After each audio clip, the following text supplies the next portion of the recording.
오늘은 우리에게 주신 야고보서 1장 1절에서 4절까지 말씀을 통해서 믿음의 시련이 주는 축복이라는 제목으로 함께 은혜를 나누고자 합니다.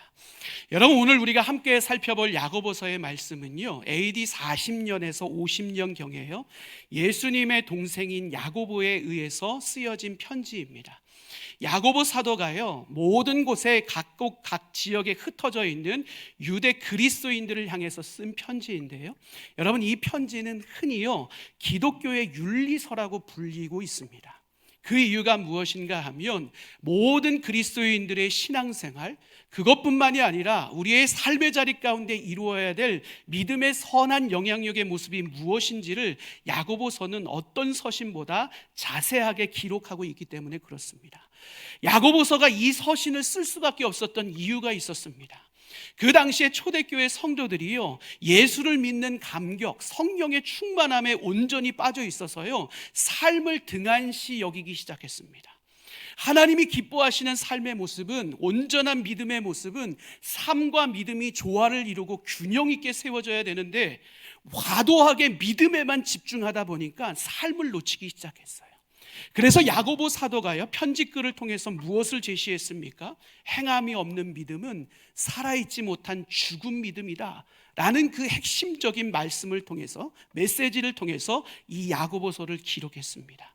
그러므로 말미암아서 모든 그리스도인들의 온전한 믿음, 즉 행함과 삶의 실천이 조화롭게 세워지는 그리스도인의 믿음을 세워나가기 위해 부단히 노력했던 것이 야고보 사도의 사역의 전반적인 모습이었습니다.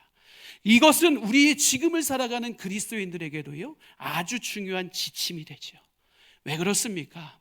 현대 그리스도인들의 모습을 보면요, 참 지식적인 알미 탁월합니다. 기독교에 대해서, 예수에 대해서, 성령에 대해서 다양한 통로를 통해서 많은 지식들을 가지고 있습니다.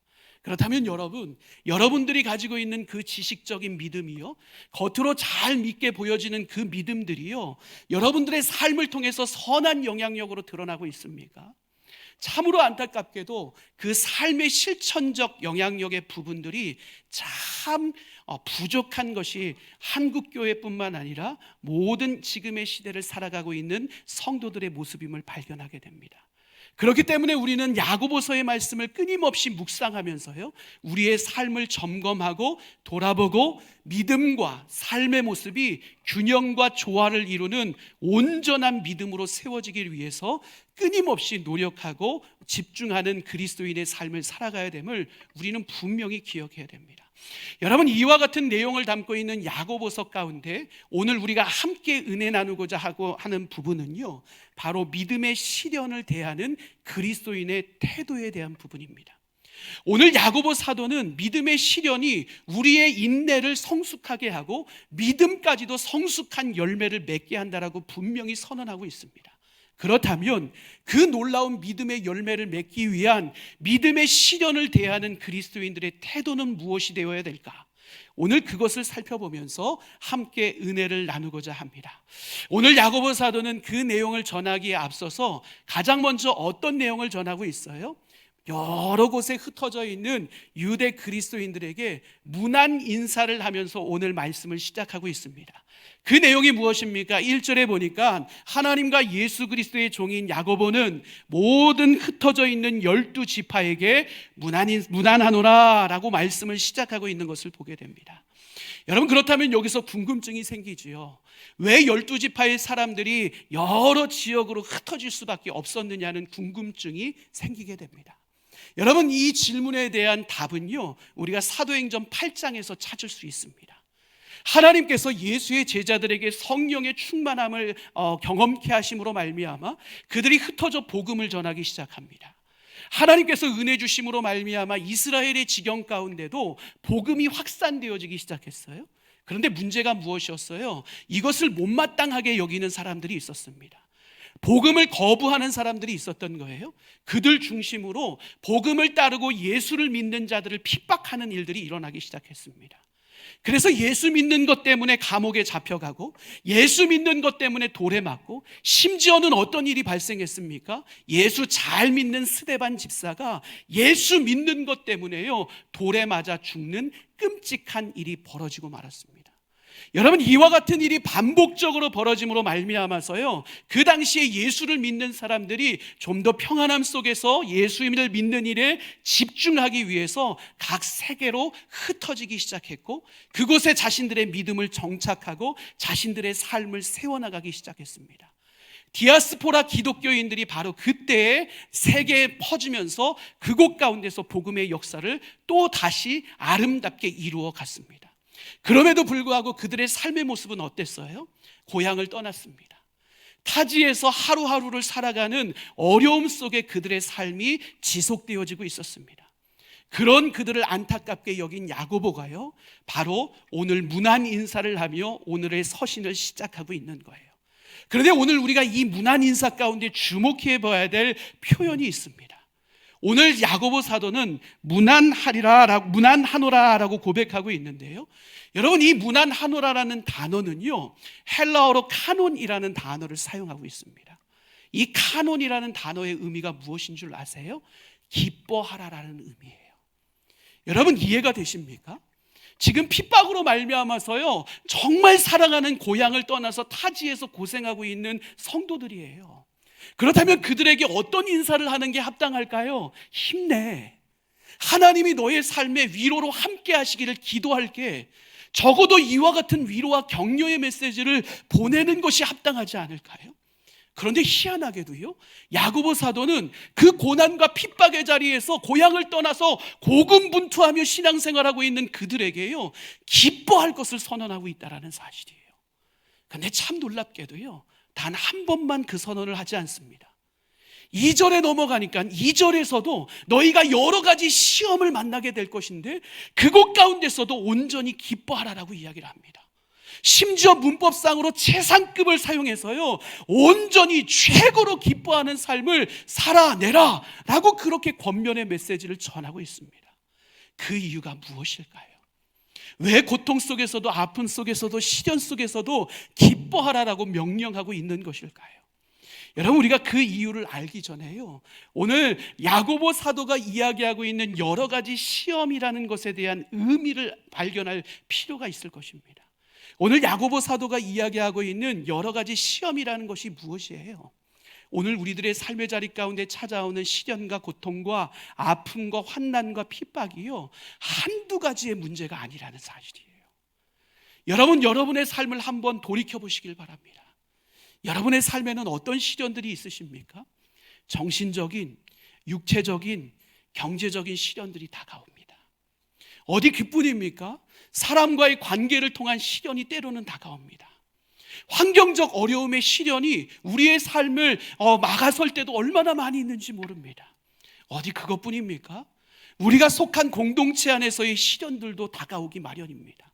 가정 공동체, 일터 공동체, 교회 공동체, 더 확장하면 국가 안에서의 시련들 뿐만 아니라 세계 열방 속에서의 질서적인 문제로 인한 시련들, 우리가 감당하기 어려운 수많은 시련들이 우리 앞에 놓여진다는 사실입니다.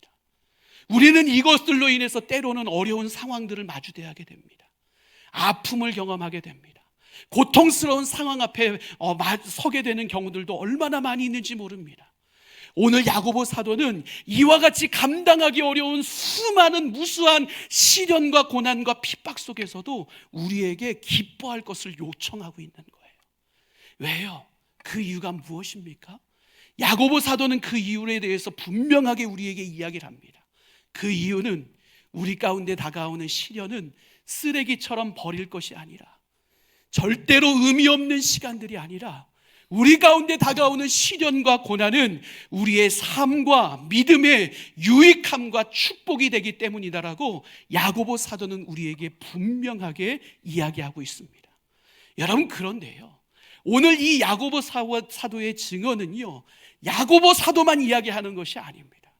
사실 우리가 성경을 전체적으로 읽다 보면요, 성경 가운데는 끊임없이 모든 믿는 자들에게 주어지는 고난과 시련의 유익이 어떤 것인지를 끊임없이 우리에게 교훈해 주고 있는 것을 보게 됩니다. 여러분, 시편 기자는 우리에게 어떤 교훈을 줍니까? 시편 119편 67절에 보니까요, 그에게 다가온 고난에 대해서 그가 이렇게 고백합니다. 우리 함께 읽겠습니다. 고난 당하기 전에는 내가 그릇 행하였더니 이제는 주의 말씀을 지키나이다. 아멘. 여러분, 동일한 시편 119편에서요 71절에 보니까 또 한 번 시편 기자는 이렇게 고백합니다. 함께 읽겠습니다. 고난 당한 것이 내게 유익이라 이로 말미암아 내가 주의 율례들을 배우게 되었나이다. 아멘. 사도 바울은 우리에게 고난해 주는 유익에 대해서 뭐라고 이야기를 합니까? 로마서 5장 3절과 4절을 보면 이렇게 말씀해요. 우리 함께 읽겠습니다. 다만 이뿐 아니라 우리가 환난 중에도 즐거워하나니 이는 환난은 인내를, 인내는 연단을, 연단은 소망을 이루는 줄 알미로다. 아멘. 베드로 사도도요, 우리 가운데 주어지는 고난이 유익됨에 대해서 분명하게 이야기를 하는데, 베드로전서 4장 1절과 2절 말씀을 보면 이렇게 말씀합니다. 우리 함께 읽겠습니다. 그리스도께서 이미 육체의 고난을 받으셨으니 너희도 같은 마음으로 갑옷을 삼으라. 이는 육체의 고난을 받은 자는 죄를 그쳤음이니 그 후로는 다시 사람의 정욕을 따르지 않고 하나님의 뜻을 따라 육체의 남은 때를 살게 하려 함이라. 아멘. 여러분, 우리는 이 말씀들을 통해서 무엇을 깨닫게 됩니까? 그리스도인들의 고난, 모든 믿는 자들의 고난 가운데는 하나님의 은혜가 있다라는 거예요. 어떤 은혜요? 우리의 모든 삶을 인내의 성품으로 만드는 은혜가 있다는 거예요. 하나님의 뜻 앞에 우리의 삶이 세워지고 그 하나님의 뜻 앞에 순종하는 삶의 놀라운 은혜가 믿는 자들의 고난 가운데 있다라는 거예요. 뿐만 아니라 하나님을 전적으로 의지하는 삶을 살아가는 그와 같은 은혜가 믿는 자들의 고난 속에 임하게 된다는 거예요. 여러분, 이 은혜로 말미암아 우리 안에 어떤 변화가 일어난대요? 우리의 삶이 비로소 죄로부터 멀어지는 삶을 살아갈 수 있게 된대요. 세상과 구별된 삶으로 거룩한 그리스도인으로 온전히 세워져 하나님이 기뻐하시는 하나님 나라의 지경을 확장하는 보배롭고 존귀한 인생으로, 구별된 인생으로 세워지는 변화의 역사가 일어날 수 있다는 거예요. 고로 무엇라고 이야기를 하는 거예요? 모든 믿음의 시련과 환난과 핍박 앞에 그리스도인들은 그것을 어떻게 대해야 된다는 거예요. 하나님이 지금 나를 연단하시는구나. 하나님이 지금 나를 훈련시키시는구나. 나를 정금과 같이 빛나는 인생으로 다시 세우기 위한 하나님의 은혜의 시간이 나에게 찾아왔구나. 이 믿음을 가지고 감사하며 기뻐하는 것, 이것이 모든 그리스도인들의 삶의 모습이 되어야 됨을 오늘 야고보 사도는 우리에게 권면하고 있는 것입니다. 여러분, 그렇다면요, 우리가 이 기뻐함의 믿음을 어떻게 하면 잘 지켜나갈 수 있을까요? 수없이 우리의 삶에 다가오는 시련과 환난과 고통과 어려움 속에서 우리는 어떻게 하나님을 기뻐하는 믿음을 잘 소유하며 살아갈 수 있을까? 한 가지만 기억하시면 됩니다. 그 한 가지가 무엇인가 하면 우리의 삶의 자리 가운데 주어지는 모든 상황들 속에 하나님의 계획하심이 있고, 그 하나님의 계획하심은 하나님의 때에 반드시 우리의 삶에 이루어진다는 믿음. 여러분, 이 믿음만 우리의 삶의 자리 가운데 있다면요, 우리는 우리 가운데 다가오는 수많은 문제와 고통과 핍박과 어려움 속에서도 늘 기뻐하며 감사하는 삶을 살아갈 수 있음을 우리는 분명히 기억할 수 있어야 됩니다. 다른 말로 표현하면요, 우리의 삶을 고통스럽게 하는 고통스러운 문제에만 우리의 시선이 주목하고 그곳에 고정되어져 있는 것이 아니라, 이 고통스러운 문제 가운데서도 역사하시고 섭리하시는 전능하신 하나님, 그 전능하신 하나님을 바라보는 믿음의 시선이 우리 안에 있을 때요, 우리는 어떤 상황과 환경 속에서도 기뻐하며 감사하는 삶을 살 수 있음을 분명히 기억할 수 있어야 되는 거예요. 여러분, 요셉의 삶을 기억해 보시길 바랍니다. 하나님께서 그의 삶에요, 위대한 꿈을 주셨어요. 주변 사람들의 반응이 어땠어요? 조롱했어요. 비웃었어요. 절대로 그 일은 이루어지지 않는다라고 손가락질했어요. 그런데 요셉은 어땠습니까? 하나님이 주신 계획을 신뢰했어요. 하나님의 때에 하나님의 방법으로 반드시 그것이 이루어질 것을 그는 믿었습니다. 그러니 그의 삶의 모습이 어때요? 억울하게 종으로 끌려가는데요, 정말 애매한 고난을 받으면서 감옥에 갇혀지는데도요, 그의 시선이 어디에 고정돼 있어요? 환경이 아니라고요. 장애물이 아니었어요. 그곳 가운데서도 신실하게 계획하심에 놀라운 뜻을 이루실 전능하신 하나님 앞에 자신의 믿음의 시선을 고정하고 있었습니다. 그러니까 그의 입술을 통해서 어떤 고백이 나오는 거예요? 나중에 그가 성공했을 때요, 형제들을 만나게 돼요. 영향력 있는 자리에서 얼마든지 형제들을 핍박하고 정죄할 수도 있었던 그 순간 가운데요, 그의 입술의 고백이 무엇이었어요? 형님들은 나를 해하려고 했지만 하나님은 그것을 선으로 바꾸셔서 오늘날 나에게 놀라운 축복을 허락해 주셨습니다. 이것이 요셉의 고백이었어요. 우리가 믿음의 시선을 갖기 시작할 때요, 우리는 요셉처럼요, 종으로 끌려가는 그 상황 속에서도 걱정하지 않을 수 있게 된다고요. 우리가 요셉과 같은 믿음의 시선을 갖기 시작했을 때요, 감옥과도 같은 삶을 살아가는 우리의 삶의 자리 가운데서도 염려할 일들이 사라지는 은혜를 경험할 수 있게 되는 거예요. 오늘 우리가 요셉과 같은 믿음의 시선을 갖기 시작할 때요, 술 맡은 관원장이 자신을 까마득하게 잊어버린 그 순간 속에서도 요셉이 인내하며 하나님의 때가 아니구나 생각하고 하나님의 때를 기다렸던 것처럼요, 우리도 그 인내의 믿음을 가지고 하나님의 때를 기다릴 수 있는 믿음의 사람으로 견고히 세워질 수 있는 거예요. 그러니 우리의 믿음의 시선이 누구에게 고정되어 있어야 돼요? 하나님께 고정되어 있어야 돼요. 요셉뿐만이 아니에요.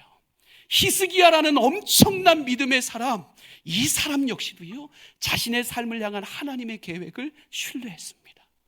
하나님의 때에 하나님의 뜻이 이루어질 것을 간절하게 소망했습니다. 그러니 그의 삶의 모습이 어떻습니까? 자신의 삶의 자리 가운데 생명을 앗아갈 질병이 찾아왔을 때요, 참으로 놀라운 반응을 하나님 앞에 보이고 있는 것을 보게 돼요. 그의 고백이 어떤 줄 아세요? 이사야서 38장 17절에 보니까 그가 자신 앞에 찾아온 질병 앞에 하나님께 이렇게 고백하고 있어요. 우리 함께 읽겠습니다. 보옵소서, 내게 큰 고통을 더하신 것은 내게 평안을 주려 하심이라. 주께서 내 영혼을 사랑하사 멸망의 구덩이에서 건지셨고 내 모든 죄를 주의 등 뒤에 던지셨나이다. 아멘. 여러분, 생명을 앗아갈 크나큰 질병 앞에서 이와 같은 고백을 한다는 것, 너무나도 기적과도 같은 일 아닙니까? 오늘 히스기야가 자신의 시선을 믿음으로 하나님 앞에 두게 되었을 때요, 히스기야는 고통 가운데서도 사랑을 노래하고 있고요, 하나님이 주신 평안을 노래하고 있고요, 하나님의 건지심, 구원의 역사를 찬양하고 있는 것을 우리는 발견하게 됩니다. 이처럼 우리의 삶의 자리 가운데 핍박이 다가오고 어려움이 다가오고 환난적 고통이 밀려오고 짜증나는 일들이 물려올지라도요, 우리가 끝까지 하나님의 계획하심을 신뢰할 수 있다면, 그리고 그 하나님의 계획하심 속에 하나님의 뜻이 이루어지는 삶을 내가 살아갈 줄로 믿는다면요, 우리는 우리의 모든 생활 속에서 여유를 가질 수 있고 슬픔과 탄식이 아니라 담대함과 기쁨을 다시 회복하는 삶을 살아갈 수 있음을 우리는 분명히 기억할 수 있어야 됩니다. 왜요? 우리가 마주대하고 있는 고난의 삶만 넘어서면, 우리가 감당하기 어려운 시련의 삶만 넘어서면 하나님은 우리에게요, 놀라운 축복을 준비하고 우리를 기다리고 계시기 때문에 그렇습니다. 그러기에 모든 믿는 자들은요, 문제로만 봐서는 안 됩니다. 문제 속에서도 우리의 삶에 놀라운 계획하심을 가지고 계신 전능하신 하나님을 바라보는 것이 모든 믿는 자들의 시선이 되어야 됩니다. 그 하나님이 오늘 문제 가운데서 내 삶을 어떻게 풀어가시는가, 그 문제를 풀어내신 하나님이 오늘 내 삶을 어떻게 세워나가시는가, 끝까지 기대하며 우리의 믿음의 시선을 하나님께 둘 때요, 우리는 이 믿음의 시련 속에서도 승리할 수 있고 기뻐할 수 있는 자로 견고히 세워질 수 있음을 우리는 절대로 잊지 말아야 됩니다.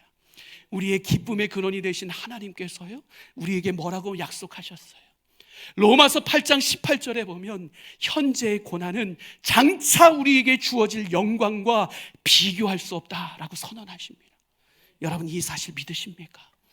오늘 우리가 당하는 고난, 오늘 우리가 당하는 시련, 오늘 우리가 당하는 고통, 이 현실을 믿음으로 잘 이겨내면 우리 앞에 주어질 영광은 우리가 감당할 수 없을 정도로의 풍요로운 영광으로 우리 가운데 다가옴을 믿는 여러분들의 삶이 되시기를 주님의 이름으로 간절히 축원합니다.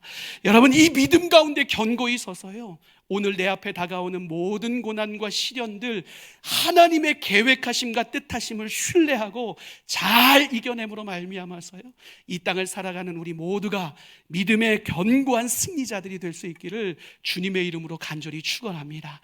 참 감사한 사실이 무엇이에요?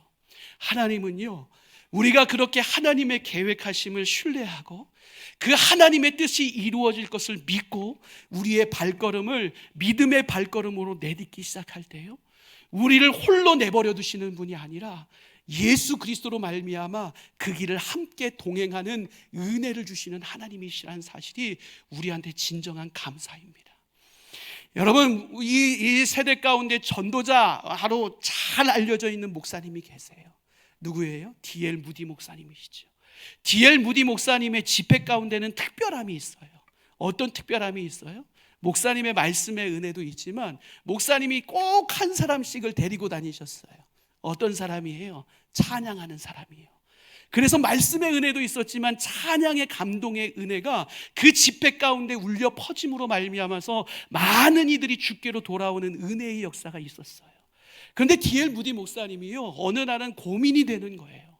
성도들이 이 세상을 살아가면서 환난 많고 염려 많은 이 세상 속에서 너무 걱정이 많고 염려하며 살아가는 성도들의 모습을 보게 됐어요. 그래서요, 그 곁에서 함께 사역을 동역하고 있었던 생크라는 찬양 사역자가 있었는데, 이 생키라는 찬양 사역자에게 부탁을 했어요. 이 모든 세상의 염려와 환난과 근심 걱정을 이겨낼 수 있는 소망의 근거를 제시할 수 있는 찬송가를 작사해 주면 좋겠다.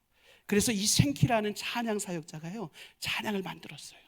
그 찬양이 무엇인가 하면 바로 우리가 잘 은혜 가운데 고백하고 있는 찬송가 543장이에요. 가사 한번 띄워주시겠어요?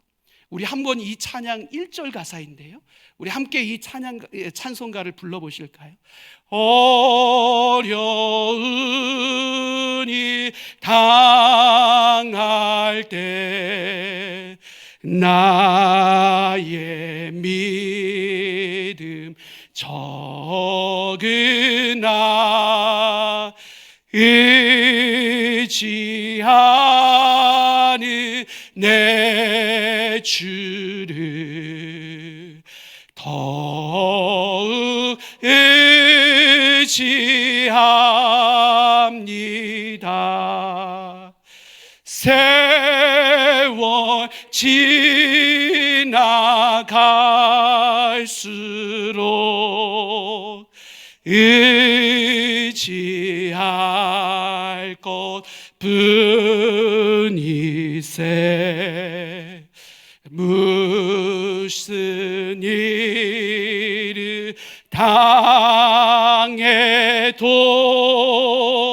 예수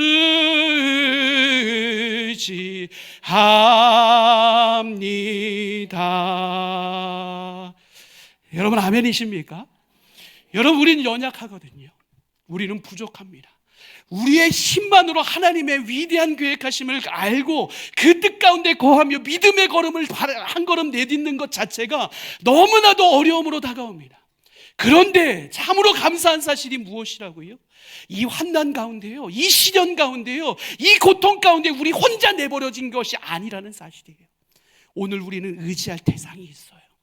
우리에겐 소망의 근원이 있다고요. 그 소망의 근원이 누구예요? 우리가 의지할 대상이 누구입니까? 바로 예수 그리스도세요. 그 예수 그리스도는요, 우리를 단 한순간도 포기하지 않으세요. 그러기에 우리의 고통 가운데 친히 찾아오신 것이 예수 그리스도의 사랑 아닙니까? 그 예수 그리스도가 우리 안에 이루시는 일이 무엇이에요? 히브리서 기자는요, 히브리서 4장 15절에 우리에게 이렇게 말씀합니다. 우리 함께 읽겠습니다. 우리에게 있는 대제사장은 우리의 연약함을 동정하지 못하실 이가 아니요 모든 일에 우리와 똑같이 시험을 받으신 이로되 죄는 없으시니라. 아멘. 무슨 말씀이에요? 주님은 우리의 연약함을 공감하신대요. 우리의 부족함을 이해하신대요. 그리고 그 연약함과 부족함을 채우기 위해 친히 우리의 삶의 자리로 찾아오신대요. 그리고 우리의 삶과 동행하시며 우리의 삶을 다시 세우시는 은혜의 역사를 끊임없이 이루어 가신대요. 여러분, 이 예수님이 오늘 우리와 함께하고 계십니다. 이 예수님이 세상 끝날까지 우리와 동행하시며 우리를 위해 힘써 싸우시며 우리 가운데 승리의 영광을 안겨주십니다.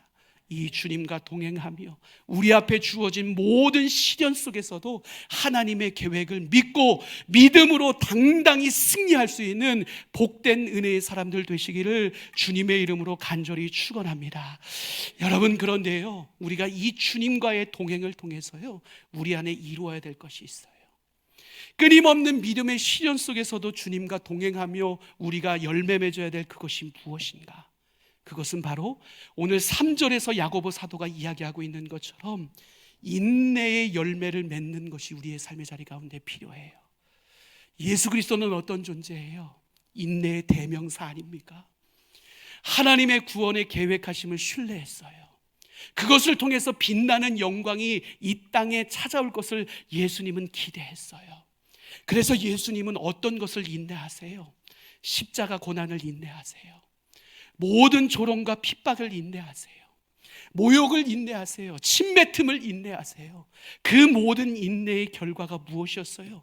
하나님이 그 인생을 높여주셨고 하나님의 영광으로 말미암아 이 땅에 복음의 열매를 맺게 하시는 놀라운 은혜를 허락해 주셨어요. 오늘 우리는 믿음의 시련 속에서 예수님과 동행하면서요, 예수님의 인내를 배워야 되고 예수님의 인내를 견고하게 세워나갈 수 있어야 돼요. 예수님의 인내는 결과적으로 무엇을 의미하는가? 여러분, 오늘 본문에서 사용되어지고 있는 인내라는 단어는요, 후포모네라는 헬라어 단어를 쓰고 있어요. 이 단어의 뜻이 무엇인 줄 아세요? 어떤 상황과 환경 속에서도 흔들림 없고 변함없는 굳건하고 신실한 믿음, 이것을 인내로 표현하냐고 있어요. 사랑하는 성도 여러분, 오늘 우리에게는 이 믿음이 필요해요. 어떤 상황과 환경 속에서도 하나님을 신뢰하고 변함없이 흔들림 없이 끝까지 우리의 마음의 중심을 지키는 굳건한 믿음, 예수 그리스도가 소유했던 그 믿음이 오늘 우리의 믿음이 될 때요, 우리는 이 약한 세대 속에서요, 이 환난 많은 세대 속에서요, 시련 많은 세대 속에서요, 우리의 마음의 중심을, 하나님께 둔 우리의 마음의 중심을 세상 가운데 빼앗기지 않고요, 이 인내의 시간들을 잘 이겨내고 하나님의 영광의 자리에 이를 수 있음을 우리는 분명히 기억할 수 있어야 됩니다. 사랑하는 성도 여러분, 고난 중에서도 하나님의 계획을 신뢰하시길 바랍니다. 고난 중에서도 예수 그리스도와 동행을 포기하지 마시길 바랍니다. 그것 가운데 인내를 배우시길 바랍니다. 그것 가운데 인내의 믿음이 견고하고 굳건하게 신실함으로 세워짐으로 말미암아 흔들림 없는 믿음의 승리자로 믿음의 여정을 잘 달려갈 수 있는 복된 그리스도인들 되시기를 주님의 이름으로 간절히 축원합니다. 이 믿음의 여정 잘 달려가면 우리에게 하나님 어떤 축복 주신대요? 오늘 4절 말씀이 그 답이에요. 우리 4절 말씀 함께 읽겠습니다. 인내를 온전히 이루라. 이는 너희로 온전하고 구비하여 조금도 부족함이 없게 하려 함이라. 아멘. 그리스도인에게 다가오는 고난과 시련이 어떤 열매를 맺게 한대요? 완전함, 성숙함, 부족함이 없는 풍성함의 은혜를 준다라고 말씀합니다. 다른 말로 한마디로 요약해서 표현하면 뭐라고 표현할 수 있을까요? 우리 가운데 고난을 믿음으로 이겨낸 그 열매가 지금 당하고 있는 고난의 어려움들보다 더 풍성함으로 우리 가운데 다가옴을 말씀하는 거예요. 그러니 우리 앞에 주어지는 고난과 시련은 무엇과도 같은 거예요. 우리의 믿음을 성장시키는 우리의 믿음의 학교와도 같은 거예요. 고난을 통해서 하나님은 우리를 훈련하십니다. 고난을 통해서 하나님은 우리를 연단하십니다. 고난을 통해서 하나님은 우리의 끊어내야 될 부분들을 끊어내게 하십니다. 고난을 통해서 우리의 부족함을 하나님은 채워가십니다. 고난을 통해서 하나님이 기뻐하시는 모습으로 우리를 빚어가십니다. 여러분, 그러기에 우리는요, 이 고난의 학교를 잘 이수할 수 있어야 돼요. 이스라엘 백성들의 모습을 기억해 보세요. 그들의 40년의 광야 생활, 그 시련의 연속 결코 쉽지 않았거든요. 그런데 이 고난의 학교, 광야 학교를 잘 마무리했을 때 그들에게 주어진 은혜가 무엇이었어요? 하나님을 전적으로 의지하며 기도하는 믿음이 그들 안에 생겼어요. 하나님의 말씀에 절대적으로 순종하는 믿음이 그들 안에 생겼다고요. 조급했던 그들이 가나안 땅 하나님의 약속을 소망 가운데 인내하며 기다리는 그 믿음으로 견고히 세워지는 놀라운 변화를 맛보게 되었다고요. 그들에게 이 시간이 쓰레기와 같은 시간이었을까요? 그들에게 이 시간이 버려버려야 될, 기억에도 남기고 싶지 않은 그와 같은 시간이었을까요? 아니요. 그들에게 이 시간은요, 축복의 시간이었어요. 하나님을 알아가고 하나님의 사람으로 세워지는 놀라운 은혜의 시간이었어요. 사랑하는 성도 여러분, 오늘 인생의 광야길을 걷고 있는 분 계십니까? 오늘 하나님이 허락하신 그 시간, 하나님이 허락하신 그 장소, 하나님이 허락하신 그 상황과 환경 속에서요, 하나님이 주신 훈련의 시간을 잘 보낼 수 있는 여러분들 되시기를 바랍니다. 이 훈련의 시간을 잘 이겨냄으로 말미암아 더욱더 단단해진 믿음의 사람, 더욱더 빛나는 믿음의 사람으로 아름다운 성장을 이루어서 주님 주시는 축복의 열매를 풍성히 맺는 복된 하나님의 사람들 되시기를 주님의 이름으로 간절히 축원합니다. 하나님 우리에게 뭐라고 말씀하세요? 그 삶에 고난이 없는 인생, 그 삶에 연단이 없는 인생, 그 삶에 인생에 채찍질이 없는 인생은 하나님이 버림받은 사생자와 같다라고 말씀합니다. 오늘 우리가 의인의 삶을 살다 보면 당연스럽게 시련과 고난은 찾아오기 마련입니다. 하지만 하나님은 그 고난 가운데서도 우리에게 어떤 배려를 하세요? 우리가 능히 감당해낼 수 있는 시련만 우리에게 허락해 주십니다. 그리고 그 시련을 이겨낼 수 있는 힘도 주십니다. 때로는 그 시련 가운데서 내 힘으로 감당할 수 없는 영역 속에 빠져들 때 피할 길을 활짝 열어내시는 것이 하나님의 은혜입니다. 그러기에 사랑하는 성도 여러분, 고난 중에서도 기뻐할 수 있는 여러분들 되시기를 바랍니다. 시련 중에도 인내할 수 있는 여러분들 되시기를 바랍니다. 예수와 동행하며 훈련의 시간을 잘 보낼 수 있는 여러분들 되시기를 바랍니다. 잘 연달되어 정금과 같이 빛나는 그리스도인으로 세워져 믿음을 통해 주어지는 놀라운 축복을 풍성히 누리는 복된 하나님의 사람들 되시기를 주님의 이름으로 간절히 축원합니다.